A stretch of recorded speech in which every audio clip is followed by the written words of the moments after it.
Hello guys, আসসালামু আলাইকুম। কেমন আছেন সবাই? আশা করি সবাই ভালো আছেন। তো গতকালকে একটা ভিডিও দিয়েছিলাম, আমার এই কবুতরটা হারাই গেছিল। এই যে বাই করে দিতেছি, এই যে এই যে বললাম না, একটা বাচ্চার মা হারাই গেছিল। এই কবুতর এই যেটা হারাই গেছিল, এটা আয়সা করছে।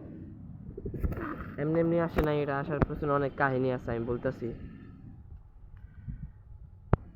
তো এটা যে সময় নাই হয়েছিল কবুতরটা, আমি ওই টাইমে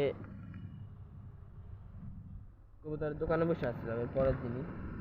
তো কবুতরের দোকানে বসে আসছিলাম, তো হঠাৎ করে দেখি একটা ভাই কবুতরটা ধইরা নিয়ে আসছে বেচানোর জন্য। তো আমি বললাম, এটা তো আমার কবুতর, কই থেকে পাইছো, হ্যান ত্যান। পরে ভাই বললো, হয় এটা আমি ধরছি। পরে বাইরের থেকে আমি এটা নিয়ে আসছি, ঠিক আছে।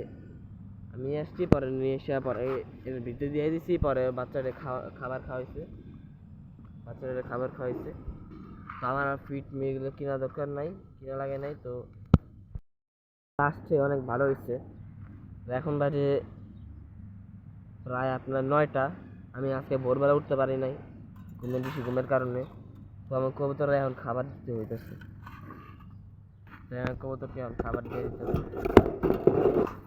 এই যে খাবার দিয়ে দিলাম, আমরা খাইয়া নিবে। এই যে খাইতেছে কবুতরের যে এটা দেখতে পারতেছেন, এটা আর এই যে এটা এখনো ভালো মতো মানে করা হয়নি, মানে কোনো রকম ভাবে রাখা হয়েছে।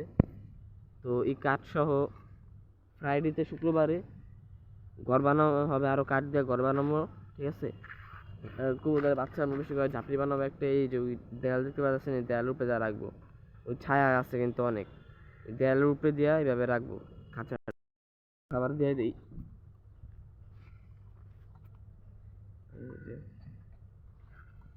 এই যে খাবার দিয়ে দিলাম। এই যে কবুতরটা আছে না, এই যে এটা এটা আর বাইরে যেতে চায়। এর পেটে কিন্তু প্রায় ডিম আইসে পড়ছে, ডিম দিয়ে দিবে। এই যে ওরা খাইতেছে, বেশি দেরি নাই, খুব শীঘ্রই আমরা ওখান দিয়ে ঘর তুলবো। কয়েকদিন পরেই আরো কবুতর আনবো, বাচ্চা আনবো, ঘর তুলে ফেলবো। বন্ধুরা, ভিডিওটা আমি এখানে শেষ করতেছি। সবাই ভালো থাকবেন, সুস্থ থাকবেন এবং চ্যানেলটি সাবস্ক্রাইব করতে অবশ্যই ভুলবেন না।